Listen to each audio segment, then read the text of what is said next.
ఎన్నికల ప్రచారాన్ని మరింత ముమ్మరం చేసింది బీజేపీ. కాంగ్రెస్ గ్యారంటీల అమలే లక్ష్యంగా విమర్శలు చేస్తోంది. కాంగ్రెస్ మాట ప్రకారం 100 రోజులు దాటినా హామీలు ఎందుకు అమలు చేయడం లేదన్నారు కిషన్ రెడ్డి. కాంగ్రెస్ బీఆర్ఎస్లను నమ్మొద్దన్నారు ఎంపీ లక్ష్మణ్, అరవింద్. కేంద్రంలో మోదీ మరోసారి పీఎం కావడం పక్కా అన్నారు బీజేపీ ఎంపీ మనోజ్ తివారీ.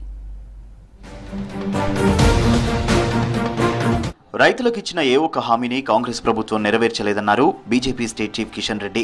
ఓట్లకు వచ్చే కాంగ్రెస్ లీడర్లను అడుగడుగునా నిలదీయాలన్నారు.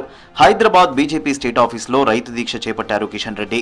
అసెంబ్లీ ఎన్నికల్లో కాంగ్రెస్ ఇచ్చిన హామీలు అమలు చేయాలని డిమాండ్ చేశారు. ధాన్యం కొనుగోలులో రైతుల్ని ఇబ్బంది పెడితే ఊరుకోమన్నారు కిషన్ రెడ్డి. కాంగ్రెస్ కు ఓటేస్తే గోసపడక తప్పదన్నారు పార్లమెంట్ ఎన్నికల ఇన్ఛార్జ్ అభయ్ పాటిల్. మీకేదైతే కాంగ్రెస్ పార్టీ హామీ ఇచ్చి హామీలను గాలి కొదిలేసి కొత్త హామీలతో మరి ఓటు అడగడానికి వస్తా ఉన్నారో కాంగ్రెస్ పార్టీ నాయకులను అడుగడుగున ప్రశ్నించాల్సిందిగా నేను తెలంగాణ రైతాంగాన్ని కోరుతా ఉన్నాను. కొత్త హామీలతో వస్తా ఉన్నారు, కానీ ఇచ్చిన హామీలు ఏమైనాయి, ఎందుకు అమలు చేయలేదు, ఓటు అడిగే నైతిక హక్కు మీకు ఎక్కడిది? दिल्ली के कांग्रेस की तिजोरी भरने के लिए चुनाव के समय पैसा है।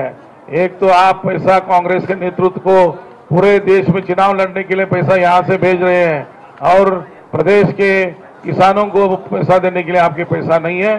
मैं इतना ही आग्रह करता हूँ. అంతకుముందు హిమాయత్ నగర్ డివిజన్లో ఇంటింటి ప్రచారం, జీప్ యాత్ర చేపట్టారు కేంద్ర మంత్రి కిషన్ రెడ్డి.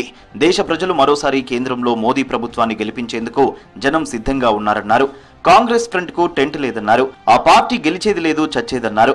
ఈ ఎన్నికల్లో బీజేపీ 400 సీట్లకు పైగా గెలుస్తుందని ధీమా వ్యక్తం చేశారు కిషన్ రెడ్డి. మరి డబుల్ డిజిట్ లో మెజార్టీ స్థానాలు తెలంగాణలో గెలవబోతా ఉన్నాము. కాంగ్రెస్ పార్టీ కొట్టేసిన, బీఆర్ఎస్ పార్టీ కొట్టేసిన వృధా ప్రయాస అవుతుంది. ఆ ఓటు మూసివేసినట్లే.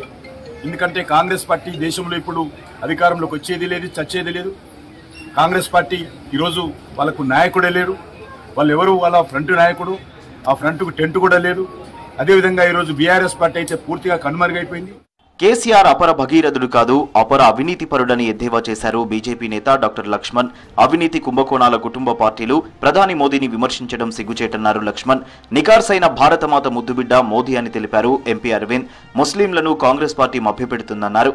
నిజామాబాద్ జిల్లా ఆర్మూరులో నిర్వహించిన పార్లమెంట్ ఎన్నికల సన్నాహక సమావేశంలో పాల్గొన్నారు నేతలు. నీ బిడ్డ మాత్రం ఇవాళ మొత్తం తెలంగాణ పరువు తీసే విధంగా ఏ రకంగా నదులు ప్రయత్నించాలని మీరు నదుల సంగ దేవుడు కానీ ఈ మద్యానికి సారానికి మాత్రం ఇవాళ పరువులు పెట్టించి ఢిల్లీ వరకు పాల్గొంది. నీ బిడ్డ కవితమైన విషయాన్ని నిజామాబాద్ ప్రజలు కూడా సిగ్గుగా వచ్చుకుంటారు. ఇస్తున్న ఈ మమతా బెనర్జీ, కల్వకుంట్ల చంద్రశేఖరరావు మరియు ఈ కాంగ్రెస్ పార్టీ ప్రభుత్వాలు వీళ్ళకి బుద్ధి చెప్పడానికి తీసుకొచ్చి మన భారతీయుల్ని కాపాడేది ఇతర శక్తులు ఎవరైతే మయన్మార్కి వెళ్ళి బంగ్లాదేశ్కి వెళ్ళి వచ్చి నానా రభస చేస్తా ఎక్కడ న్యూసెన్స్ చేసినా, ఎందుకంటే ఆర్మూర్ గడ్డ మీద మన నిజాం సాగర్ కేరళ కూడా కేంద్రంలో మరోసారి మోదీ ప్రభుత్వ ఏర్పాటు ఖాయమన్నారు సినీ నటుడు BJP MP Manoj Tiwari. BJP MP అభ్యర్థి కొండా విశ్వేశ్వర్ రెడ్డిని అత్యధిక మెజారిటీతో గెలిపించాలన్నారు. రంగారెడ్డి జిల్లా శంషాబాద్ ఎస్ఎస్ఆర్ కన్వెన్షన్ లో నిర్వహించిన హోలీ మహోత్సవం వేడుకల్లో పాల్గొన్నారు మనోజ్ తివారీ.